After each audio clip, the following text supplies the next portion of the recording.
मंदिर आस्था का सबसे बड़ा केंद्र, लेकिन क्या इसी मंदिर के दान पात्र से करोड़ों के चढ़ावे की चोरी होती रही?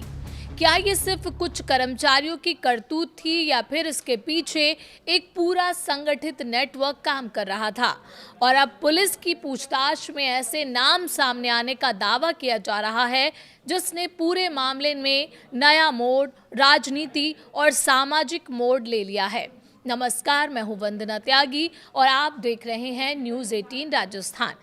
आज बात करेंगे राम मंदिर दान चोरी केस की, जिसमें पुलिस कस्टडी के दौरान मुख्य आरोपी राम शंकर यादव उर्फ टिन्नू यादव से पूछताछ के बाद कई नए दावे सामने आए हैं।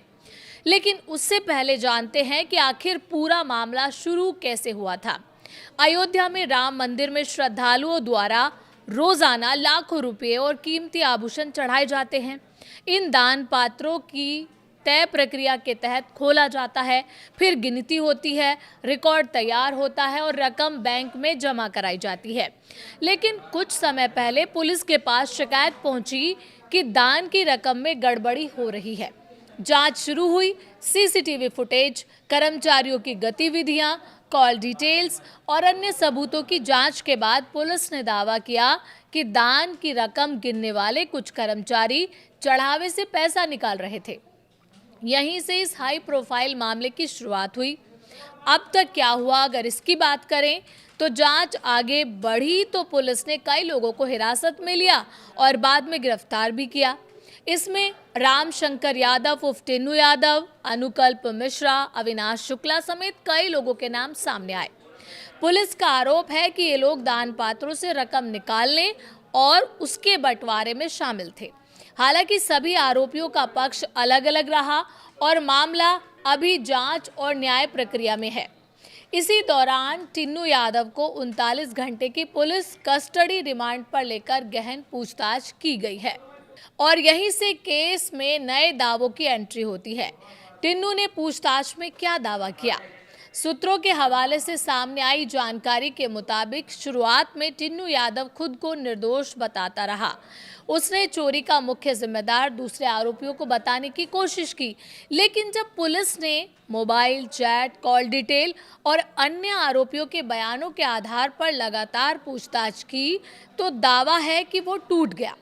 पूछताछ में उसने कई ऐसे दावे किए जिनका पुलिस अब सत्यापन कर रही है। सबसे बड़ा दावा क्या है? सूत्रों के मुताबिक टिन्नू ने दावा किया है कि दान चोरी का काम कोई 1-2 दिन का नहीं था, बल्कि ये काफी लंबे समय से चल रहा था। उसका ये भी दावा है कि पूरा सिस्टम एक संगठित नेटवर्क की तरह काम करता था। हर व्यक्ति की अलग अलग जिम्मेदारी तय थी। कोई दान पात्र से रकम निकालता था, कोई निगरानी करता था, कोई हिसाब रखता था और फिर रकम का बंटवारा किया जाता था। भतीजे की एंट्री क्यों कराई गई? पूछताछ में एक और दिलचस्प दावा सामने आया। बताया गया कि टिन्नू को शक होने लगा था कि बाकी लोग उससे ज्यादा पैसे निकाल रहे हैं और उसे कम हिस्सा बता रहे हैं। इसके बाद उसने अपने ही भतीजे मनीष यादव को गणना कर्मचारी के रूप में तैनात करवाया। सूत्रों के मुताबिक मनीष सिर्फ नोट गिनने का काम नहीं करता था, बल्कि कौन कितना पैसा निकाल रहा है, किसे कितना हिस्सा मिलना है, किस दिन कितनी रकम बाहर निकली, इन सब का रिकॉर्ड भी रखता था। अगर ये दावे सही साबित होते हैं तो ये दिखाता है कि कथित तौर पर पूरा नेटवर्क बेहद सुनियोजित तरीके से काम कर रहा था। किन बड़े नामों का जिक्र हुआ है? 39 घंटे की पूछताछ के दौरान सूत्रों के मुताबिक टिन्नू यादव ने पूर्व महासचिव चंपत राय, ट्रस्टी अनिल मिश्रा और गोपाल राव के कामकाज को लेकर भी कई दावे किए हैं। यहाँ ध्यान देने वाली बात यह है कि इन दावों की अभी आधिकारिक पुष्टि नहीं हुई है। पुलिस खुद कह रही है कि वो टिन्नू के सभी बयानों का स्वतंत्र रूप से सत्यापन कर रही है। अगर जांच में दावों की पुष्टि होती है तो इस मामले में नए लोग आरोपी बनाए जा सकते हैं। अगर पुष्टि नहीं होती है तो ये दावे जांच में टिक नहीं पाएंगे। पुलिस को और क्या मिला? पूछताछ के दौरान पुलिस ने टिन्नू की निशानदेही पर एक कार और एक बाइक बरामद की है। पुलिस का दावा है कि आरोपी ने पूछताछ में बताया कि इन्हें चोरी की रकम से खरीदा गया था। अब पुलिस इस बात की भी जांच कर रही है कि क्या चोरी की रकम से अन्य संपत्तियां भी खरीदी गई, क्या बेनामी संपत्तियां बनाई गई, क्या पैसे ब्याज पर भी लगाए गए। इन सभी पहलुओं की जांच जारी है। अब जांच किस दिशा में बढ़ रही है? पुलिस अब mobile call detail, chat records, bank लेन देन, सीसीटीवी और आरोपियों के बयानों का मिलान कर रही है।